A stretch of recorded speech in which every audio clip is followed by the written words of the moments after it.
This season is really shaping up to be a lot about the human side of aggression cases, and my special guest for this episode, the wonderful Karen London, shares her insights from years of working with the behavior, both from the human and animal sides.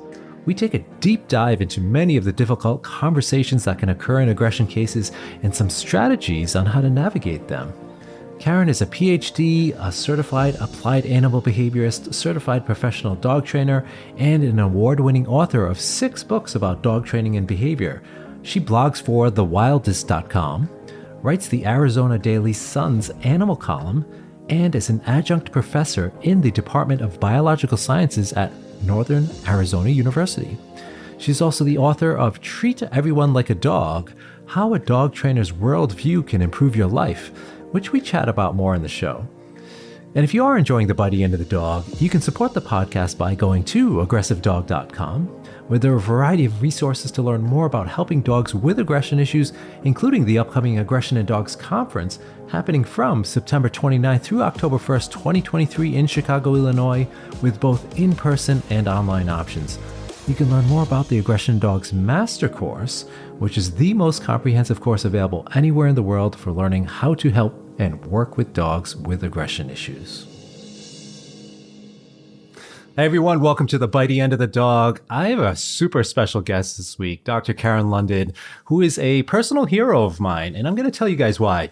I started training probably just before the Feisty Fido book came out with you and Tricia McConnell, and I was still using very punitive methods, choke chains, e-collars, and those kind of things.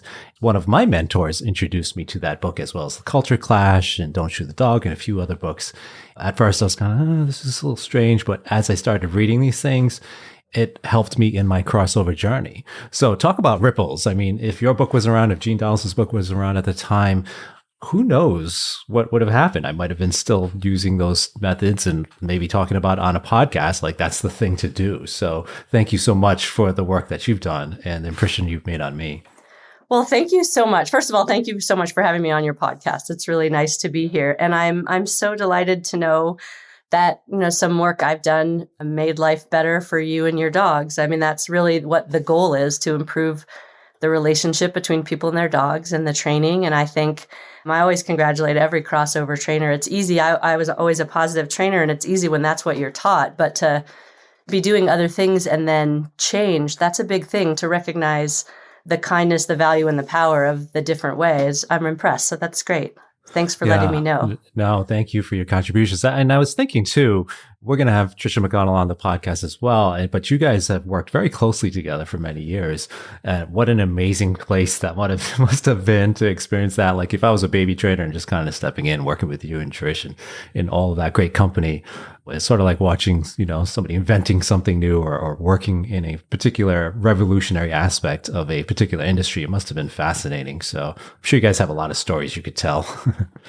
Yeah, I do. I mean, I started working with Tricia volunteering in her classes in 1997, and I worked for her full time she was training me to be an aggression specialist so she could take time off to write The Other End of the Leash, and that was in 1999. I actually got married in Portland, Oregon, went on my honeymoon in Alaska, went back to New Hampshire and Vermont where my husband and I were living, and my husband went back to his field work in Alabama, and I flew to Wisconsin after my honeymoon and lived 4 years separate from my husband in order to intern and work with Tricia McConnell. So I recognize the opportunity. There are a lot of great trainers that she worked with, and we all, it was a really amazing time for me and really formative in my life, and I'm so grateful for it. And I'm glad you're going to get to talk to her. That's wonderful. Yes, I'm excited for it. So I'd love to jump right into one of your books, Treat Everyone Like a Dog. I think the theme of this year's episodes have been really focusing on the human element, which I love because I think it's not talked about enough, or at least especially in the aggression space, right? So working with aggression in dogs, I always say it's mostly about the humans. Yes, we have to, of course, work with the dogs, but so many of the details is focusing on the human element of it. So I'd love to hear kind of what got you motivated to write that book, and then we'll dive into some of the details there. Well, first of all, thank you for asking me to talk about it. I love that it's fitting in with your theme this year of like the human side of things. And the way I think of the book, Treat Everyone Like a Dog, is that dog trainers know all these amazing things. We know how to influence behavior. We know how to teach new behavior. We know how to maybe stop behavior that we don't want, that we consider undesirable. I mean, just a whole suite of things of all the ways that we influence the behavior of the dogs and we train them and manage the situation and think of the progression and all of that. And I think that if everybody knew what dog trainers knew and applied it to people, I think that it would be a happier, kinder world with better educated or better trained, depending on how you think of it, people. And the way I got started thinking about it actually was when my kids were about 2 and 3 years old. I was really frustrated one morning, as anyone, who's not slept and has young kids can appreciate. And my kids were supposed to put their shoes in a bin so that then when we always, in the morning, they were always there to find. And we go to look and neither of them had their shoes in the bin. And I'm like, why aren't your shoes in the bin? I'm so frustrated. I realize it seems like a small thing, but just when you're tired and stressed and, it's just like, oh my gosh, I just want you to put them in the bin. And my kids got kind of wide-eyed and looked at me and they looked a little fearful. And I thought, oh my gosh, that's terrible. The last thing I want to do is frighten my own children. And I remember thinking, even through the sleep-filled, frustrated haze, that when I'm working with dogs and they don't do what I'm wanting them to do, I never think, why aren't you doing this? I'm like, okay, how can we set this up for success? What training steps do we need? What have we missed? What's the barrier to this? And such a loving and kind way to teach and train. And I remember thinking like a bolt of lightning, why am I not being at least as kind to my own children as I am to the dogs I work with on a daily basis? And that was when the idea for the book started. But I didn't really actually start working on it for many years, but I was always writing down notes. Oh, this is how I'm thinking like a dog trainer. Oh, this is a dog training application in my life. And then I started working on the book rather slowly. And then during COVID, I just really had time because I wasn't seeing clients for a little bit and really worked on it. But it really came with the idea that I know how to solve this problem of not getting behavior I want. I've solved it with dogs for years, like every dog trainer on the planet. Why am I not applying it to people, especially my own kids? Yeah, everything you're saying resonates with me so much right now because I just kind of was thinking as you're going through that, how much my parenting, I have 2 boys. One is 24 now and the other one is going to be 17 soon. And just how much I've shifted how I parent and the way I approach, raising my kids and how much it's actually changed with my first child versus the second one because of the positive reinforcement strategies I've learned in dog training. So I don't know if there's a term crossover parent and not that I was doing things to my first child like I was using in punitive methods, but it's amazing how much it can shift your perceptions and everything else in your life once you start learning about the techniques that we use with the dogs in positive reinforcement based training, right? I completely agree. And I would say it's like even bigger than just positive reinforcement, although of course that's the base. But, I think about all the ways that I influence things with my kids. Like, for example, when we were teaching our kids to drive, I always thought about how, when you're teaching a stay and you're like, okay, we're either working on duration or we're working on distance or working on distraction.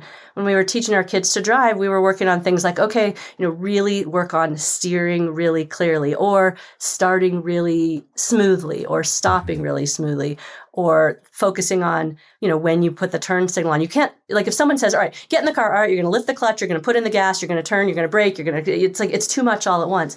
So the idea of you're just working on one thing at a time, like today we're working on accelerating smoothly. That's the goal, and I think that made it a lot easier. And also it wasn't so overwhelming for the kids. Or even things like not poisoning the cue. I found that there was a time when my younger son was little and I would say to him, I'd be like, Evan, do you have your backpacks together? Like, Evan, do you need to, did you already take a bath this morning? Evan, did you turn in that permission slip? And he'd hear his name and kind of freeze up. And sometimes he'd be like, oh, Evan, you have a birthday party today. Or Evan, you get to do this after school. And I realized Evan, which was the cue for him to give me his attention, was essentially poisoned because he didn't know whether it was going to be a stressful thing or not. So I sort of didn't say his name if it was something stressful after that. So that's not positive reinforcement per se, but it's a lesson from dog training. I mean, it's just endless I'm so proud to be in the community of dog trainers. I feel like it's endless what we know and what we can do in terms of influencing behavior and solving problems, and applications are important and useful. And I think everybody would benefit from knowing what we know. Absolutely. And it's just there's so many ways we can incorporate all of the science that we're learning and all of the skills that we're learning in the dogs in our conversations with people. So I kind of want to dive into that a little bit more from the aggression side of things. So working aggression cases. So either if you're a pet guardian working with a trainer, or you're a trainer working with pet guardians listening into the episode, we can kind of look at both sides. But we can argue that, aggression cases are very emotional. And often, I always say, it really does focus on the people in those cases. It's kind of different in some ways, than a dog that's maybe jumping up on the counter and they don't want them grabbing food off the counter. It's doesn't usually have the same emotional undertones as it does in an aggression case. So what are some of your big takeaways that you've kind of learned over the last couple decades working with people in aggression cases? And then we can kind of dive into some of the specifics. But if you had a few big takeaways, what would they be? I would say the number one thing that I think about with aggression cases that I always want to share and I wish everyone knew is that I feel like people have so much shame and so much guilt when they have an aggressive dog. And I wish we could just throw that all away. I meet so many people who are maybe not my clients, just people I meet randomly socially. And they're always like, isn't it really just like the people, like it's like their mistakes? And it's like, no, it's not. Most of the people I've met, it's their 16th dog, like an elderly couple I met just a few weeks ago. It was their 16th dog. They'd had 15 dogs that, some of them probably jumped up or got in the trash or ran after cars or things that are obviously you want to work on. But this was the first aggressive dog they'd had. It's like, if people have this idea that they, quote, ruined this one, why didn't they ruin the first 15? Mm-hmm. And this dog had whatever issues it had. And they were, they felt so ashamed about it and so bad. And that's one of the first things that I want to always address with them is that I don't think this is your fault. I just don't. And yes, there are sometimes things that people do that can make it worse, and there are things they could do to make it better. But those same things with a different dog, there are people that raise a dog just with no skill whatsoever, and the dog turns out just fine. It happens. I sometimes meet people and it's like, oh yeah, I'm such a good trainer, I've done this dog. And then they get their next dog and it's like, they weren't such a good trainer. That was an easy dog. So I really want people to throw away that shame and guilt. And something I always say is I had an aggressive dog years ago, and I'm a professional and I'm an expert, and yes, I worked with him, and yes, he got better, but he was never Lassie, and he was never going to be. When I would go out, and he was the dog that I learned a lot of the things that, we put into our Feisty Fido book. His name was Bugsy, and I worked on a lot of things, and very reactive and aggressive to other dogs out on leash. And I know what it's like to go out for a walk in the neighborhood and worry that people are thinking, there goes that lady with that dog. Like, I know what that feels like. And I wish that people didn't have such guilt and shame. And I feel like people just really feel like their dogs and their children too are such a reflection of who they are. And I would say, yes, but not 100%. And so that's the biggest thing is I think we need more kindness to people about, it's not like they created some monster aggressive dog. And, that wasn't what happened. They have a dog and they're doing the best they can. So, and I love that response. I was going to kind of ask you, like, what is your typical response when somebody says, it's all my fault, or I feel guilty about this, or is it something I'm doing? And they have those questions. And I love how you interject your personal story and use empathy to relate to them. I kind of usually state, no one goes out to get a dog and then wants them to be aggressive or does things purposely, in most cases, purposely to make them aggressive. So I don't see you doing that here. I can sometimes see a little relief when I make that statement. And sometimes I'll interject personal stories as well as the stories of my clients. So do you have any other elevator pitches you like to give to clients if they're saying, is it something I'm doing, Karen? I think it's just me. Maybe I'm just too nervous, or maybe the dog's sensing my fearfulness out there. What do you say in something like that? Well, I often say that if their dog is sensing their fearfulness or their anxiety, what I like to say is it is possible that some of the ways that you're acting and feeling could be exacerbating the situation in that particular context. But what that tells me is that your dog and you have a good emotional connection, that your relationship matters, that you're connected. So this is a good thing. It's a good thing that your dog is responding to how you're feeling and how you're acting and what you're doing. And what I'm going to help you do is send the messages to your dog that will make it easier for both of you. But we're starting out in a great place because you have that connection. So I'm glad for that. So even though I know you're feeling bad that you might be conveying this information to your dog, the good news is your dog is paying attention to you. And with that, we can do all kinds of things. So I really focus on the connection. Because usually when people feel like they're influencing their dog, they are. But that's a good thing. It's just we want to change the message. Oh, I love that so much because you're emphasizing the connection. And when sometimes they feel like they have no connection or they're losing the connection because of the dog's behavior. But I love how you put that positivity into it. Going to use that one for sure. Oh, good. I'm so glad. Years Yeah. ago, I gave a talk called Spiels and Phrases about just useful things that I say. And it was one of my favorite talks because almost everyone was like, I'm going to use that. We have to revive that talk for sure. I would love to give a Yeah. Spiels and Phrases talk again. It's so useful. And because obviously every client's different and I always am saying things a little differently, but there are some things that, get covered regularly, of course. Oh, I love that. We're going to talk about having a talk then Great. after the show. Yes. So let's get into some of the other types of specifics we might encounter in aggression cases. One of them being the prognosis. So the overall potential outcome for a case. And this is something I find is very relevant to today's conversations that we might see in social media and trainers kind of saying, I could take this dog and fix it, or, you shouldn't euthanize the dog. So all these kind of blanket statements that are really potentially harmful because we don't know all the specifics in the case. For instance, I use 18 different factors I look at when I'm assessing what the potential outcome for a particular dog is. And I talk to the clients about that so they can understand their own personal case.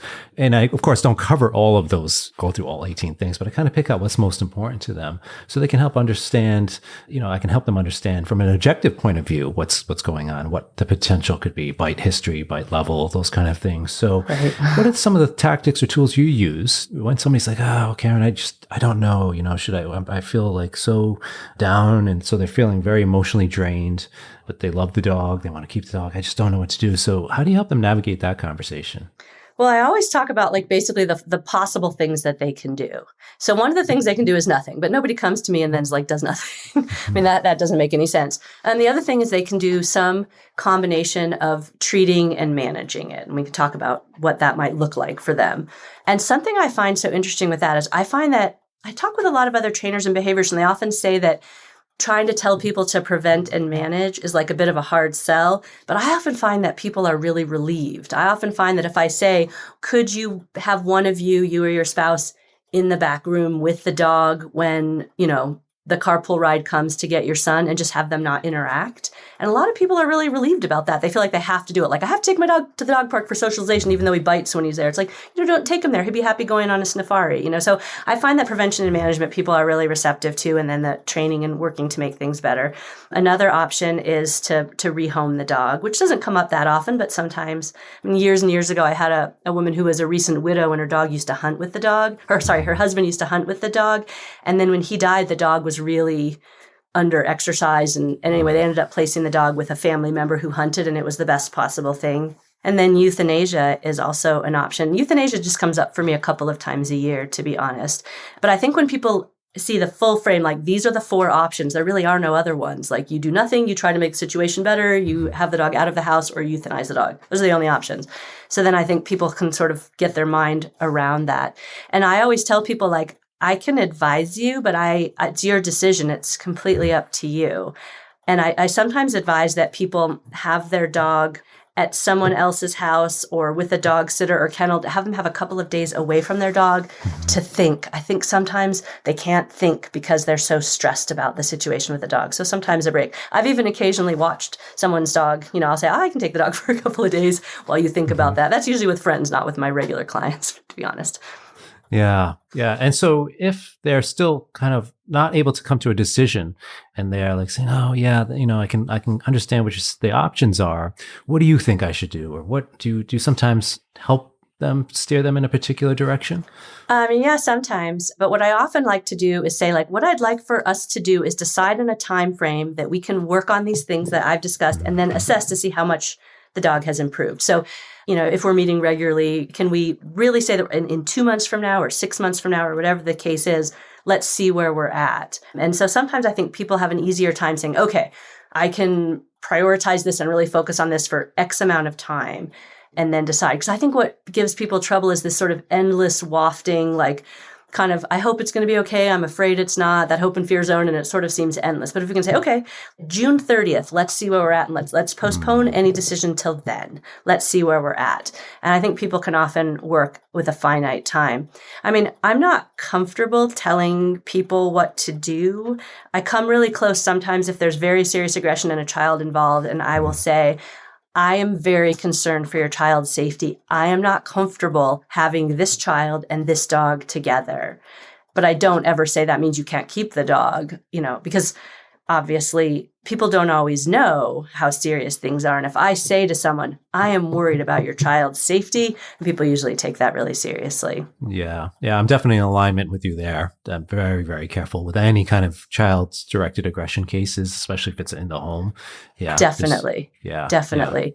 I mean, another thing I sometimes do that I think helps people, because sometimes I know we both see all kinds of aggression cases. Whatever aggression case people come to me, they're often quite distraught. They're at the end of their rapidly fraying rope and they've seen other trainers and other behaviorists and they've talked to, people that don't even really know anything about behavior particularly. I mean, not saying that some of them don't know about behavior, but they're not trained in behavior, like vets or groomers or dog walkers. They might not necessarily have any behavior training. But some cases they come to me and it seems extremely serious. But in the scope of cases that I see, it's not that serious. And I don't mean that I don't take it seriously with them, but, if they have a dog that the only time it's ever shown aggressive and it's a nip, like no damage, if they have a marrow bone at a kid's birthday party or something, it's like, okay, we don't want that happening. But if that's the only situation, we can avoid that. So I'll often say, I understand how distressing this is to you and it's very serious and we want to work on it. We want to make sure that never happens again. But on the spectrum of things that I see where it's like, this is very mild and this is very, very serious, we're way over here. And it doesn't mean we're not going to work on it, but it is manageable, don't have your dog around with any kind of treasure at a kid's birthday party that's, and then work on resource guarding, of course, in other contexts. But I feel like I was trivializing that. But what I'm saying is if it's just a one-off in a very intense situation, that's, you've had the dog for 6 years is the only time they've shown aggression, I think we can work with that. And so speaking of management, what do you do with clients that are, or how do you have that conversation to, express the importance of management when a client's kind of still exposing the dog to certain environments that we're seeing the aggressive behavior or the dog's stressed and they're maybe not recognizing that? Do you have sort of an approach to that? It's like, the dog park example, or for a dog that really is demonstrating fear in the dog park or stress signals in the dog park. Do you kind of have some way of navigating that? Yeah, I have sort of two things that I always talk about in that context. One of them is really kind of a big thing, even though I can say it quickly, and that's really helping them with body language and reading the dog. Mm-hmm. And most people will say something like, he looked a little funky, or I didn't like the way he was being. And when you really get down to it, a lot of people are very good observers of their dog. They see the ears go flat back. They see the tooth display. They watch the tension in the shoulders. But they just say, he looked funky. I wasn't comfortable. It's very vague terms. So I try to break down those specifics and really, even maybe, and some people would disagree with this, and I'm willing to take all criticism of it, but I will do things that might stress their dog a tiny bit to show them, look how if I stand up and lean, how your dog tongue flicks, or look how if I talk in a deeper voice, your dog backs up, or, show them how you can read that so that, because I want them, and I do this in the context of, I want you to be an advocate for your dog. If your dog is not comfortable, you're the one that has the power to get your dog out of that situation. So the better you can understand the dog, the more you can act on his or her behalf. So I talk about that. And then the other thing with prevention and management, I talk a lot about in terms of set your dog up for success. So what I say is we want to keep your dog out of the situations that he or she can't handle right now so that we can set them up for success. And while we're doing that, we're trying to expand the number of situations that your dog can handle. So eventually we want your dog to be able to handle all these situations, but for now, we're going to protect him from the ones that are too much. So I talk a lot about sort of advocating for the dog in both those ways. And, but it's certainly true. I'm saying I do this, and a lot of clients are really receptive, but there are definitely some that are like, well, yeah, but we're having a dinner party Wednesday, or well, but I love going and hanging out with my friends at the dog park. And, it's like, well, go, but don't bring your dog. It's not always so well received. And one of the things I often do is I ask people, what part of this can you do? Because I always say my job is not to come up with a plan that would work if they did it. My job is to come up with a plan that will work because they will do it. So I'll ask them, what part of this can you do? Or I'll say, I feel like you're hesitating about this. Is there something about this that's bothering you? And they'll often say, well, I only like to, because sometimes I'll say, walk your dog at a different time of day. They're like, well, I only have this amount of time. It's like, okay, what about on the weekends? Can you do it on the weekends? And just try to find a way to make it work. But it does involve a lot of back and forth and figuring out what their barriers are. which sometimes is funny. I realize I'm talking for a long time about this, but I remember one time I had these clients and they needed stuffed Kongs to help their dog in certain situations. And the couple was fighting about who was going to stuff the Kongs. The barrier was getting the Kongs stuffed, which to me was like, I have a very non-antagonistic relationship with my husband. And if one of us didn't want to stuff Kongs, the other one just would. This is not a problem.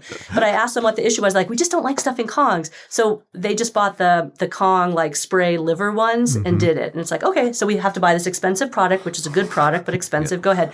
So you never know where the barriers are. So you often have to ask about them. But I really couldn't believe that stuffing the Kong was this like source of great tension with this couple. But everybody's different.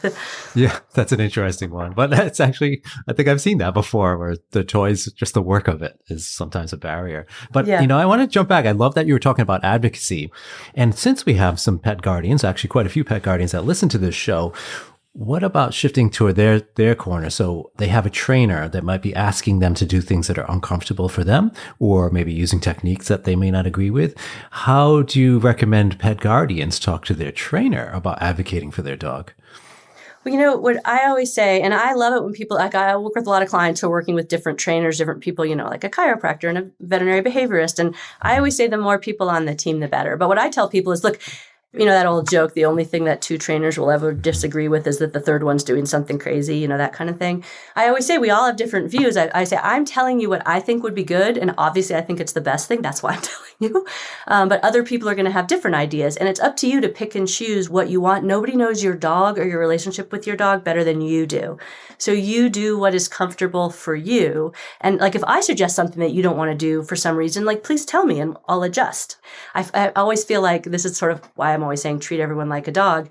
If I offer a dog hamburger and they don't like it, I don't insist that hamburger is a good dog treat and they eat it. I give them chicken. Find something that works and that they like and is palatable. Yeah. And I want people to do the same with that. And I just say, like, if you feel like it's not comfortable for you and your dog, then don't do it. I know that sounds so simple, but most people, if you say, like, even like about me, don't do what I suggest if you don't feel comfortable with it, pick what you want. I think that gives people a comfort level to tell, other people. Now, something I'll say though, because I did have a client actually recently who was long distance from me, so was working with a local trainer as well, but consulting with me.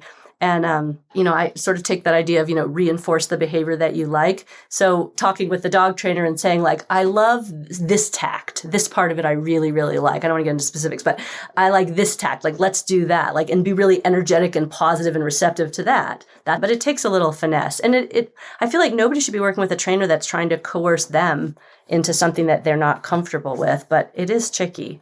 Mm-hmm. Yeah. It's kind of brings up the milligram experiment where, the professional tells you what to do. And because they're professional or in sort of that position of authority in the consultant client relationship, and that's the wrong probably choice of word, but it's, they're going to listen to the professional because that person they've hired. So sometimes we have to remember to advocate for the dogs and question that. And so what I usually do, in the beginning of the consult is to mention that, just what you were exactly saying, that we have to, if there's any kind of issue or you have any questions, please let me know. I'll be happy to discuss them with you, and we can certainly navigate that conversation together and decide what's best for your dog together. And that, I think, also creates a sense of safety for them to be able to speak about things. So I always try to do that in my first consult. At least in the last few years, I've definitely been focusing on that more, because I think sometimes people are sort of nervous or afraid of saying anything like, I don't know about that, to the professional that's supposed to be helping them, right? Right. It is tricky. And I'm very aware of that, especially as I was saying, many people come in feeling judged and ashamed and, sort of vulnerable in that way. That's why I often try to mention that I had a dog that had serious issues, some aggression issues, so that people understand it happens. And it's so interesting. If years ago, before there was so many webinars, I used to give, seminars with, it's like a gym full of, 200 people or something. Yeah. And you'd ask how many people have ever had an aggressive dog, and almost everybody raises their hand. Now, of course, that's not a random sample of people. They're there to hear me talk about stuff. But I just feel like if people just don't feel blamed, it makes it easier for them to speak up. So that's an important piece of it. And I think I could definitely do a better job of earlier on in my first consult with them saying, like, feel free to share, but I tend to handle it on the fly as it comes, especially if I notice them being like, Yeah. And so another component of what you were saying was about the participation factor with clients. And what we do as trainers and consultants, probably one of the top 5 issues that my students ask me, Mike, what do you do with clients that aren't participating in the recommendations you're giving to them? So let's jump down to that rabbit hole. But actually, let me take a little pause to break for a word from our sponsors, and we'll come right back to talk about that participation aspect. Hey friends, if you are interested in hearing more about applicable and immediate steps you can use with your own dog, or in your cases, I have a subscription series called Help for Dogs with Aggression, which is an additional format to this podcast where I walk you through a variety of aggression cases. Some of the topics already in the episode library that you would receive immediate access to include territorial aggression, emotions in aggression, dog-to-dog resource guarding, dogs that bite when being pet or handled, aggression on leash, and so much more. These are solo shows where I take you step by step on how to work with each of these types of aggression. You'll find a little subscribe button on Apple Podcasts where the bitey end of the dog is listed, or a link in the show notes to subscribe using Supercast. Your support of the show is very much appreciated. And don't forget to join me for the 4th annual Aggression in Dogs Conference, either in person or online from Chicago, Illinois, from September 29th through October 1st, 2023. This year's lineup includes many of the amazing guests you might have heard on the podcast, including Sue Sternberg, Dr. Tim Lewis, Dr. Christine Calder, Sindor Bangal, Sarah Stremming, Sean Will and Masa Nishimura, and many more. Head on over to aggressivedog.com and click on the conference tab to learn more about the exciting agenda on everything from advanced concepts in veterinary behavior cases to working with aggression in shelter environments to intra-household dog-dog aggression. We'll also have special guest MCs Taylor Brocconi and Gio Alcade, who are sure to bring their positive and uplifting vibe to the conference. And as usual, you'll find a wonderful, kind, caring, and supportive community at the conference, both in person and online, and I hope to see you there. All right, we're back here with Karen London. We're going to talk about participation in aggression cases and what a lot of trainers struggle with when a client is not kind of following through on the recommendations we're giving them. So let's kind of just talk broadly about that first. Maybe we can get into specifics. So what are your thoughts there with helping clients and helping trainers also navigate that? One thing I like to do is ask them, why, but not in a like, why aren't you doing this? But just like, what's the issue here? So for example, I had a dog that had some serious aggression many years ago. We had a whole bunch of different things that we were working on. And one of them was having the man run with him more. Now, I'm not saying exercise is a cure-all for aggression, but it's helpful for so many things, quality of life. And he wasn't running with the dog. And he and his wife were having quite a bit of conflict. This is a man that ran like 80 miles a week. And she's like, why can't you run with him? And he said to me, and I understand this because I'm a runner. He said, the running is my time. It's my time. And I feel that way. Like if I go out running with the dog, that I'm running and the dog gets to come along. If I go for a walk, it's for the dog and they can sniff and do what they want. But the run, that's for me and the dog is coming along. And I know that sounds selfish, but I got to take care of me so I can take care of them. And that's the way I do it. This man didn't want to go running with the dog because that was his time. And what we worked out was that he would take the dog on his warm-up. So he'd warm up for like 3 to 5 miles, then drop the dog off at home and then go do his real run. So that was a compromise. So the barrier was that the dog was intruding on the one thing. He had a number of children, busy home life, a busy work life. The only time he had that was his special time was the run. So that was the issue. So we figured out why. So I asked that. And the other thing I'll say, and I learned this from my dentist because I hate flossing. My husband flosses like twice a day. Every time I see him flossing, I'm like, I feel guilty. I'm not doing it. But I'm just, I've moved on from someone that flosses only when I've eaten corn on the cob to like flossing like 5 times a week, which isn't great, but I'm a work in progress. And I remember my dentist was like, I'd like you to floss more. Or my dental hygienist. And I'm like, whatever. And she's like, you should floss every day. And I'm like, I know. And she's like, how many times a week can you commit to flossing? And I'm like 3, like every other day, but maybe a screw up. And she's like, okay, I want you to do that. So I started flossing 3 times a day and worked up to 4 and 5. And so she asked me, how much can you do? And I was like, that is so smart. Like I always think of this as my philosophy, like asking them like, how much can you do? So if I'm asking people like, how many times could you go out on a walk and work on, watch and U-turns and, emergency stays. And sometimes people will say like, I can do it 1 walk a week. It's like, great, let's do that. So I ask them what they can commit to. And to me, so I'm trained as an ethologist, studying animal behavior, animals in their natural environment and understanding ethology of dogs has helped me be a better dog trainer and behaviorist. But then I originally worked with wasps. I've worked with a number of different animals. And thinking in terms of people, if people say they will do something, they're more likely to. That's why there was a really interesting study when people said with a restaurant, they had their cancellation rate go down because they used to say, please call us if you have to cancel your reservation. And people hardly ever did. But if they said, will you call us if you need to cancel? And once people have said yes, then they are more likely to do it. So making use of the ethology of people, if they commit to something, they'll do it. So you say, how many times a week or how much time or, how many of these exercises can you work on? And if people commit to it, they're more likely to. And I think some of it's that they're not told what to do. They're part of the contract. Oh, I love that. That's so interesting. So you get them to sort of restate what you ask them to do. Do you kind of write it down as they're saying it too? All right, so you're going to do it 3 times a week to sort of reaffirm that you're listening as well as, hey, taking notes here? I tend to take notes on everything. So okay. I am, but not I've never done it purposely to do that. Sure. But I often think of this as shaping. We talk a lot in dog training. Obviously, I'd like people to work on training their dogs every day or doing these various things, but it's where can we start? So doing something 1 time a week, okay, that's like starting with a quick sit. That's the only thing we have. That's where we start. So I think of it as a shaping their behavior to more commitment and interest and dedication to working with the dog. Mm-hmm. And I also, in the context of setting them up for success, I always try to have the first thing that I have them work on something that I think has a really, really, really high probability of working well, because it's reinforcing to them. And if you have to work for 3 months before you see any progress, that's really hard to keep your motivation. I mean, if I had to give up desserts for 3 months before I finally lost 2 ounces of weight, that would not be very motivating. So, I want people to get some immediate positive feedback that what they're doing is working. So sometimes that's a part of setting them up for success. Sure. I was going to kind of ask you about that. If a client is limited in the participation that they can give for whatever reason, oftentimes it's a very valid reason.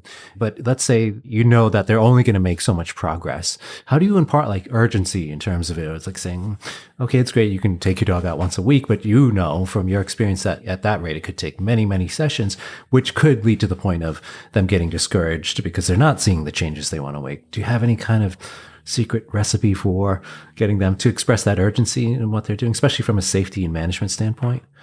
Yeah, from a safety and management standpoint, I definitely try to work hardest on, if you only have this much time and energy to commit to it, then this is where I want that effort to go. We can at least hold the behavior, not necessarily improve it.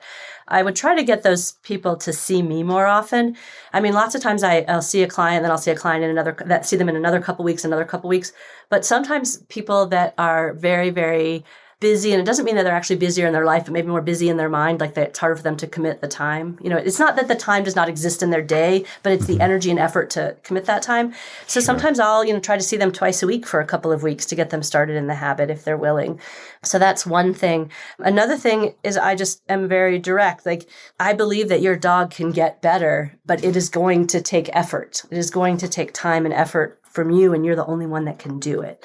So let's figure out a way that, especially here at the start, that we can really get going. Can you work on this and have another person take over this part of your life? Or can you order out that night so you're not cooking? Can you, that kind of thing? Or figure out on your day off the idea of maybe committing to a certain amount of that time to your dog. Is there one thing from your life that's causing you anxiety that you can eliminate this week to then reallocate that energy with your dog?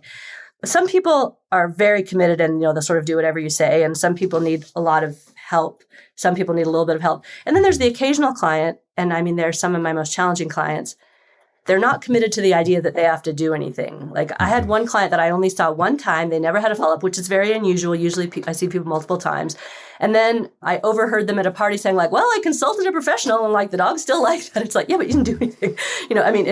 I'm not trying to be mean to my client, but I think that their idea of commitment was to be able to just throw their arms up and say I consulted with a professional. That was the level of commitment that they had. There's not a lot, frankly, I can do with that.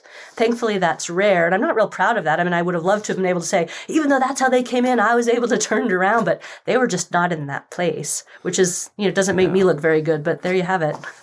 Yeah, that resonates with me totally because I've definitely experienced that, where somebody will say, "Oh, I met with a professional, it was a really well-known trainer," or something like that, and they do one session, and then you never hear from them again, and then they kind of use that. And I don't necessarily fault them either, because sometimes we're actually brought in to give them validation for the decisions that they're making, whether it's behavioral euthanasia or management or rehoming, and they may not have in their mind in that initial consult ever, or even before that, to follow through on any particular behavior change strategies. So in that regard, as trainers and consultants ourselves, let's say we have those cases where it maybe not so extreme like that, where it's just a one and done, or we have somebody that's going through and then 5, 6, 7 sessions, and they're just not doing the work that we've asked them to do. They're not putting in the behavior change strategies. There's lots of management failures. So it's not a very, extreme case of, they're just, not listening to anything and they're just letting the dog run around the neighborhood kind of thing. And it's also not on the opposite end where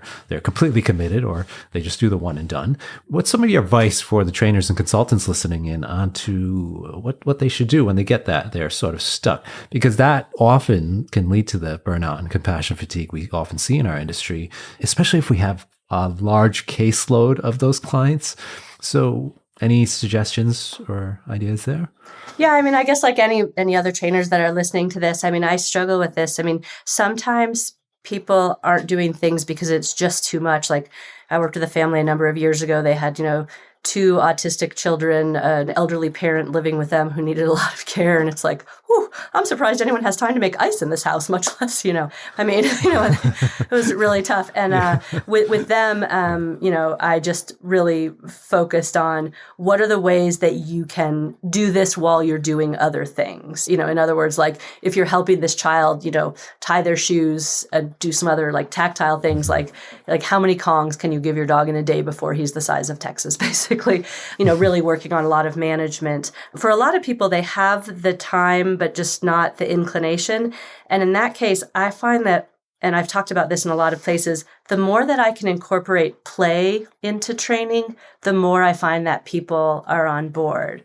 So I know that many people years ago used to talk about giving their clients homework. I've never liked the term, and thankfully I think it's fallen quite out of fashion in our field. But talking about like really focusing on like just spending time with your dog. Everything builds the relationship. And I use play in a lot of ways to treat aggression.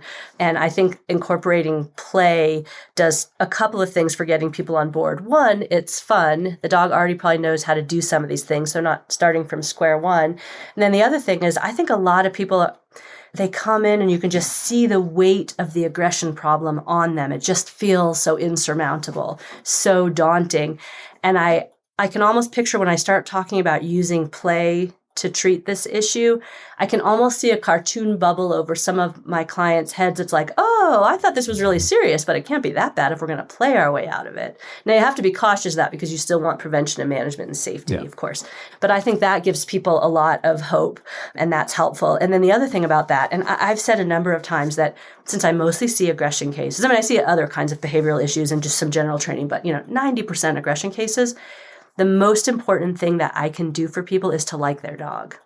And I do it's a really, really rare dog that I don't see tons of wonderful things about. I'm talking like a couple of times a decade. I'm like, wow, this dog is, and just because the same thing with people. There can be people that are, bordering on, sociopathic, and you can very, very rarely meet a dog like that as well. But I love all the dogs I meet, and so many of them are fearful and sweet and amazing, but they're still using their teeth in a lot of ways. So if I recommend play, and if I see them playing with their dog or I play with their dog, I'm getting to see a side of their dog that they can see that I like their dog, even though I like all the dogs pretty much, but this way they're seeing it. I think that's really helpful. And I think one of the saddest things about having an aggressive dog, especially because most dogs are aggressive to strangers or other dogs, I don't see as many cases in the home. If you have a dog that's aggressive, but it's so sweet with you, other people aren't seeing the dog you love. And I think that's a tragedy. So I think if I use play, then people are often more on board for that reason. Like they feel like it's manageable. They feel like I like their dog. They feel like they're going to do fun things with their dog to help improvement. It doesn't feel like a chore. I love everything you're talking about because it's so nice to see play being brought into the dog training community much more now. And lots of trainers, Dr. Amy Cook's talking about it. And I see many, many more trainers using it. Not that we're stepping away from food and other reinforcers, of course, but and not Of even that we course would not. even use play for a reinforcer necessarily. But it actually checks so many boxes at the same time, building that relationship, finding something positive with their dog, finding an activity, giving the dog exercise and enrichment, all in one chunk of time. But what I really, really love that you're looking at is when the client can see us, the trainer, or even another human being on the planet being able to interact with their dog that previously they were worried about biting everybody else, or nobody would ever be able to come near their dog. That is such a powerful, powerful tool to give the client hope, right? Oh, definitely. Definitely. And I love that so many people are talking about play now. I gave my very first talk on using play to treat aggression in March of 2000. And so it was just the beginning of the century. And I feel like I was talking about using play, especially with treating aggression, and more than just playing before classes and after. And at that time there was a lot of hesitation about it, and some people kind of got interested. And now when I say that, they're like, "Oh yeah, that's the thing now." And it's like this is like the happiest thing to me, because I've been talking about this for the better part of a quarter century about the importance of play in treating dogs, especially with aggression, and it's become absolutely mainstream now. I think it might be the thing in dog training and behavior that makes me the happiest now, is to hear that that's like now. I don't want to say ordinary, because it's never going to be ordinary. It's always going to be magical in a way, but that it's like everybody knows about it. It makes me so glad. Yeah. I'd love to dive into your observations of the evolving dog training field in a little bit. But, I kind of also wanted to touch base about this calmness, or sort of even keel sort of, when I meet trainers like yourself, or consultants, or PhDs that have been working a long time with aggression cases. So not just a couple of years, we're talking decades, at least 10 years or more. There's some common trait. I don't know what it is, like this calmness.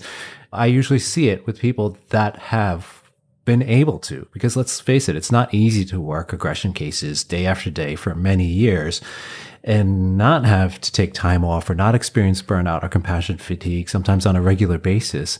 But the trainers that I've seen have been doing it for a long time. There's I don't know if you see the same thing, like something common, like this just calmness, sort of Zen-like state about, especially when they're talking with other people, or even talking about the topic, and even really difficult, sometimes very gory and tragic situations.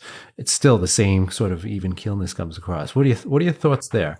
I haven't really thought about that, but now that you've mentioned it, it's like, I never thought about it the way you're saying it, but as you're saying it, I'm like, like, it's just like, there's been a place in my brain for that idea, but I didn't know it was missing until you said it. Yeah. Well, just off the top of my head, because obviously I hadn't thought about this, there's two things. One is, I think that if you're too reactive as a person, like taking on, you almost need a certain level. It's not, the word detachment isn't right, but you can't take on all the emotions you can empathize with the emotions that people are feeling, but you can't really take it on too much. It's exhausting. I mean, like I remember times when I would have a case where it's like, okay, they've got a really aggressive dog and a new baby due in a week. And then, a case where like it, bit their babysitter and they're, being sued. And then another case where it's like, I remember this one case because I asked it was the same day that the person said, I asked, how serious was the bite to your son? It was a college age son. And they said, oh, not that serious. The plastic surgeon said the only reason his eyelid tore was because he pulled away. It's like, okay, anytime they're mentioning plastic surgery, it's serious, right? And, it's just like, I remember that day was particularly exhausting because I'm like, oh my gosh, what kind of a job am I doing? My heavens. But you can't always take it on, or you have to be able to kind of shed it. And I think that is a little bit Zen-like. It's very martial arts. You just let the energy just go right by you. So I think you have to be able to do that. So I think the only people that survive in this field, seeing aggression cases for decades, have the ability to do that. So you're seeing basically what I would think of as an evolutionary biologist as a selection event. The people that are too upset by it or too alarmist about it don't last. And the other thing is that something I love about my work, and so many people ask me like, oh, I'd love to do what you do because I love dogs. And then they talk about how much they love dogs. And then they kind of segue into like, I don't even like people, I hate people. And it's like, well, that's not going to work because like my clients are people, and dogs and people, two of my favorite species. I really enjoy people. In fact, during the pandemic, I learned that I needed people in a way I didn't know, like all those just daily interactions at the grocery store, at my son's basketball game, or at a soccer game. Like I went insane without them, like I just really needed all those kind of interactions. I enjoy it. And I think that in order to do it, you have to really be able to enjoy people in sort of all our glory as a species. And you see people, they're in really emotional situations, marriages in peril, huge anxiety about finances and insurance and time management and jobs. And I think that you have to be such a people person and so accepting of whatever states they come in to be that way. But it's interesting to me that you said a calmness and a Zen quality, because I think one of the reasons that I've able to work with aggression cases is I have a very strong startle response. Like, it's still fun for everyone that's known me my whole life to like jump out at me around the corner because I'm always like, ah! And I think if you're working with aggressive dogs, you have to be responsive to little things or you could get hurt. So, I mean, I try not to startle around dogs. That can make it worse. But like the littlest things, I bet if you videotape me with cases, there's a tons of time when I'm not letting my whole body react, but my eyes flare. Like, I'm like, oh, that was close. That was serious. Well, it's interesting you say that, because in my mind, I was thinking about, again, some of the characteristics we were talking about. So the startle response, or at least having some awareness that something dangerous could happen, right? Something bad could happen. But it's funny, the startle response aspect, so Trish McMillan, my colleague, I forgot where we were doing a workshop in Providence somewhere, and we're just driving in the car and the window was open and we were pulling up to the workshop, and Katina Jones was like nearby and she ran up to the window and she like scared us. She was like, at the window. And I was just like, whoa, I got completely startled, but Trish was just like, no reaction at all. And Trish has worked with, aggression cases for many years, and I would consider her as sort of very even-keeled calmness, but she's actually very good at sensing the danger that you're explaining there. So it's funny how we have different ways of, responding when something startles us. I'm a bit of a worrier. I'm always prepared for everything. I always have like with me duct tape, safety pins, Advil, full first aid kit, ice pack. I'm always like really prepared. I'm always like, this could happen, that could happen. When my kids were little, I'm like, it's a parking lot, trust no one.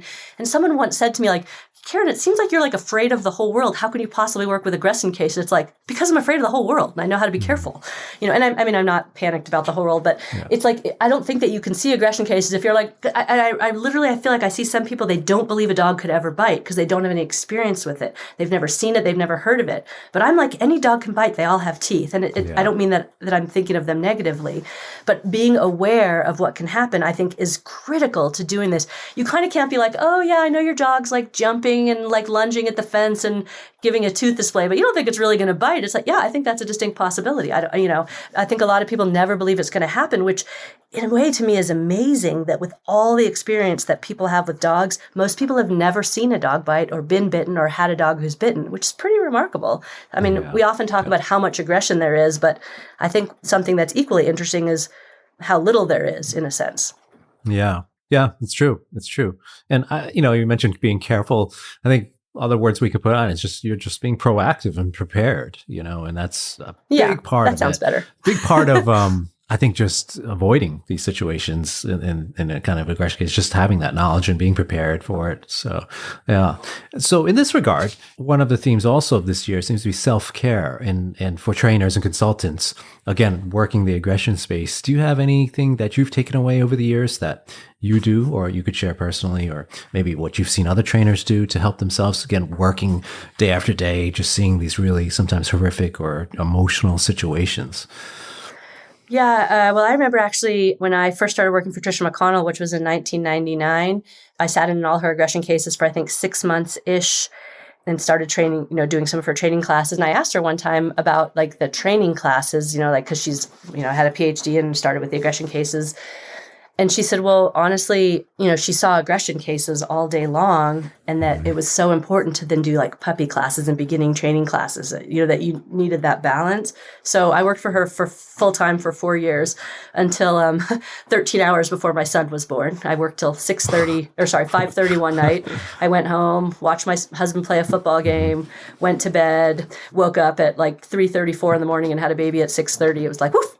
Quick. We used to joke that we were going to have a whelping box in my office at Dog's Best Friend, in case I decided to deliver there, but I didn't. But I worked there full time for 4 years, and I always taught puppy classes and dog and intermediate classes and beginning classes, tricks and games as a balance. So I have 2 kids. Ever since they were born, I've worked part-time, and so it wasn't quite as heavy a load. I only see like 2 to 5 or 6 cases a week now. And most of my work now is writing, which my kids are older now. One's a senior in high school, one's a freshman in college. But for many years, my work-life balance is really important to me. A lot of people, I think like a lot of my kids' teachers thought I was a stay-at-home mom. I always picked them up. I did everything. I just worked at home and saw clients a little bit. Most of my work is writing. So the reason I got so into writing was really that way if the school called me and my kids were sick, I just hit save and went to pick them up and I didn't do anything. So to me now, it's important to have, I think, another element of your work besides just seeing aggression cases. It used to be for me teaching training classes, group classes, and now it's the writing. So I think that's a balance.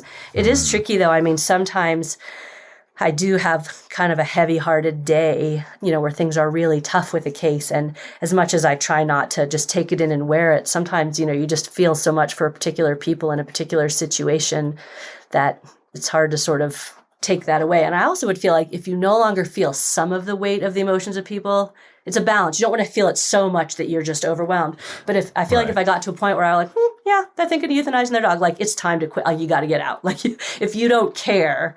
So I guess I don't really have that was a very long answer for me to say. I don't really have an answer other than to have other things that you do professionally. No, I highly agree. It's so important to have, because I actually recognize that need.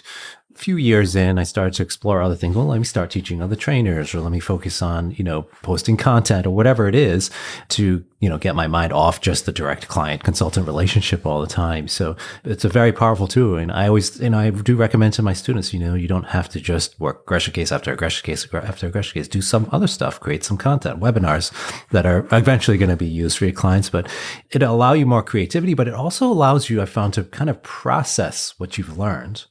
It's almost like writing your own diary. Like you're putting it on thoughts in a journal, but in just a different aspect. And sometimes it's a public journal when you think about it. But I do find that that's very helpful in kind of getting our mind wrapped around maybe some of the lingering thoughts that could be plaguing us, right? Yeah, and I also think, sorry, I hope I didn't interrupt you there, No. to talk to other colleagues and clients. Like I know when I started, I was working for Tricia McConnell and we saw aggression cases, but there was one conference I used to go to a year where I would meet other people that did cases and saw aggression. It's so much better now with webinars and Zoom. I mean, in the early 2000s, it was so isolating. We don't, as a field, we don't collectively tend to have a lot of colleagues. There aren't, there's not another aggression specialist in my town, and there's only a couple others in my state. And so it can be really isolating. So it's really important to talk to other people. So, I talk to Tricia McConnell from time to time. Laura Monaco Trelli is someone that will often talk. She's a good friend of mine as well. And just talk to other people, because it's a wonderful career and life, but it's kind of wild. Like my husband is a forestry professor. He studies ecology, does a lot with insect acoustics. And my son, who's a freshman in college, was saying that he was just talking with his friends, and new friends are getting to know each other. And he's like, yeah, some of my friends commented like, oh, wow, both your parents do really cool things. And I'm like, wow, that's interesting. Like, we love what we do, but it's interesting that through my son and him talking, like, oh, that sounds cool and interesting. And I think a lot of people think of what we do as so amazing and interesting. And I know this is Tricia McConnell's joke, but we have an agreement from years, because we've written so much together and talked together, that sometimes we don't remember whose joke it is, but this one I know is hers. It's like, people imagine us in our job, you and me and Tricia and, Laura and Kathy Sadeo and, Hannah Brannigan, they picture us running through fields of daisies in slow motion with a litter of Labrador puppies behind us. And it's like, that's not what we do at all. And I love what I do, and it is amazing, but it does take a certain amount of, you have to have strong emotions, and you have to be able to handle strong emotions. I don't know about you, but like in my house call bag, I have tissues. Like, people cry sometimes in appointments, not often, but regularly enough that it's a regular supply for me. Sometimes it's a big deal for people dealing with a dog that, they have an animal they love, and that animal is hurting someone. That is a big thing. Yes, and you have to really be open to that, but not hoard those feelings. Yes. What you said there is so perfect for me. You have to have strong emotions, but also know how to deal with strong emotions from others. It's a skill, really. It takes time. It's something I've certainly had to learn over the years. And you also mentioned isolation. Everybody you're mentioning, I'm like, gosh, it's an amazing support network you have of close friends, So Laura is just such an amazing person. Obviously, Tricia. And so I always recommend that to my students to, find few. You don't need to have hundreds of trainers supporting you. Just find those couple people that know what you're going through, because they work in the same space, but you have there to lean on in case you need it. It is very crucial. And it works in two ways. You have to maintain those relationships and water them as well. But it's such an important aspect of what we're doing. We have to have that, right? Yeah, completely. I had a case about a year ago. It was a multiple strike bite to the face to a 2-year-old child. And this is definitely a case where I'm like, I am very concerned about the safety of your child. I do not feel comfortable with this dog being, with your child. And the issue was that the spouse of the person who had consulted me was just not on board at all, was just completely like, whatever, it'll be fine. And, this is something that I called and talked to some of my friends about, because there's very few people that can understand what it's like to tell people your professional opinion. I'm an aggression specialist. I have seen it all, from the, there was like a nip at the ankle during a play session versus, like the person's down on the ground and the dog's still going at them. I've seen it all, like court cases and everything. And a multiple strike bite to the face of a toddler and a parent that's like, oh, well, that was devastating to me, just so like not okay. And there are very few people that can understand what it's like to be in the unfortunate situation of trying to address the situation and feeling like your serious worry about the safety of this child is not being heard by one of the parents, and that's an extreme case. And most of the cases I have are pretty happy resolutions overall, as you know. Yeah. But I'm assuming over the years you've had something, maybe not that exact thing, but where you're like, I shouldn't have to work so hard to let them know that this is dangerous, that their child is at real risk. And it's good to have people who understand that. Yes, definitely. Thankfully, you can count on one hand the number of cases that I've experienced like that. And so we don't want to scare anybody out of working aggression cases if that's what you'd like to do. But it's also important to be eventually prepared for something like that, for sure.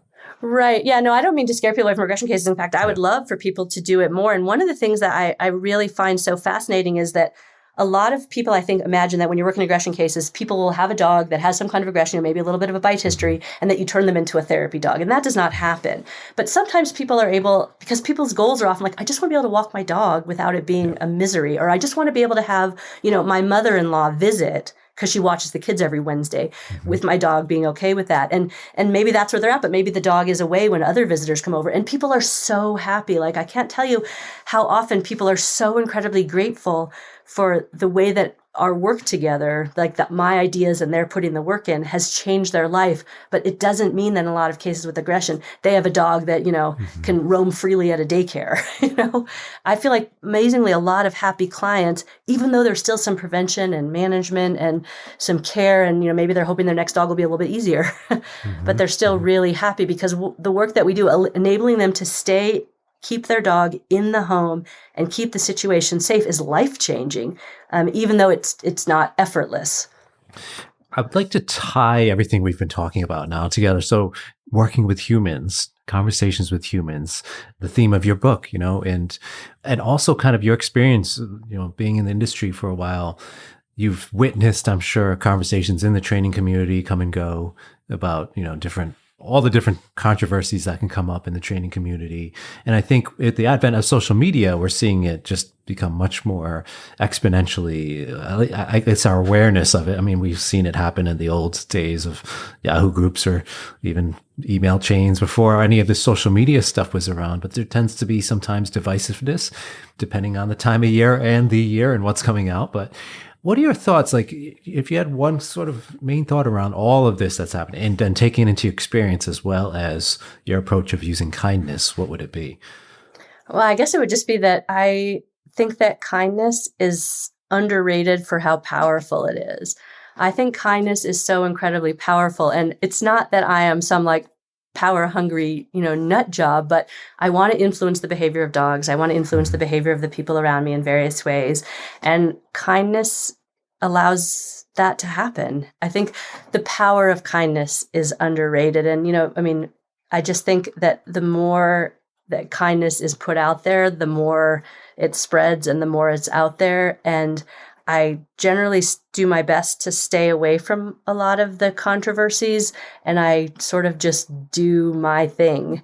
I don't think that I'm going to go wrong if I just try to present my kindest and nicest and calmest self forward. I just don't think I'm going to go wrong with that. And as for all the controversies out there, I guess that will probably always be a part of a field that's really dynamic and moving and changing. Very, very well said. Karen, where can people find you, or what are you up to next in terms of projects? I think you mentioned you have a little book coming out soon. Yeah, well, I'm on Instagram at Karen London Dog Behavior. I write for The Wildest, which is about pet parenting. And I do have a new book coming out because I write the animal column for my local paper, which is the Arizona Daily Sun. And it's a column called The London Zoo, which is based on my name. Obviously, it has nothing to do with the actual London Zoo.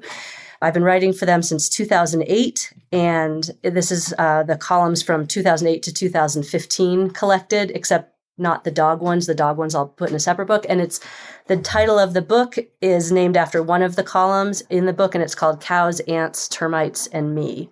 And Eileen Anderson of Eileen and Dogs, who also has the book Remember Me and the Puppy Socialization book with Marge Rogers, she is my editor, and she's a brilliant editor.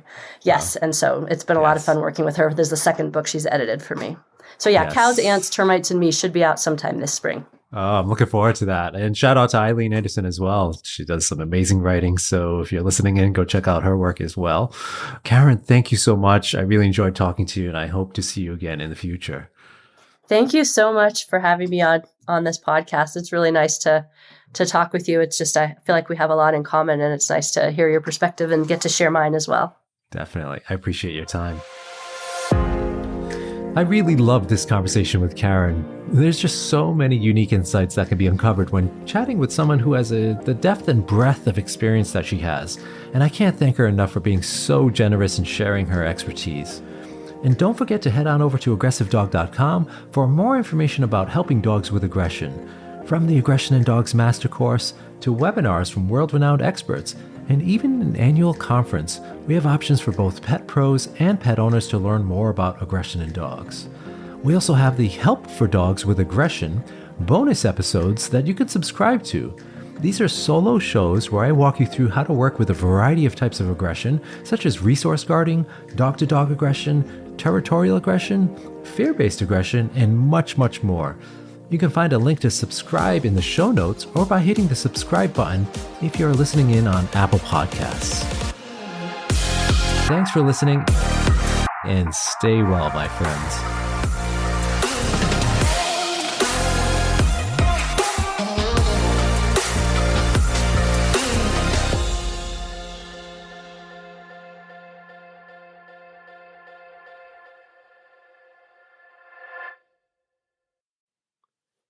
Thanks for joining me for the Bitey End of the Dog. If you like the show, please feel free to subscribe, share, and give a rating. And hop on over to aggressivedog.com or the looseleashacademy.com for more information about webinars, courses, and conferences, all dedicated to helping dogs with aggression issues. And don't forget, the Aggression in Dogs Conference will be happening from October 22nd to 24th with 12 amazing speakers, all streaming from a television studio in Chicago. It's going to be a truly unique event in 2021.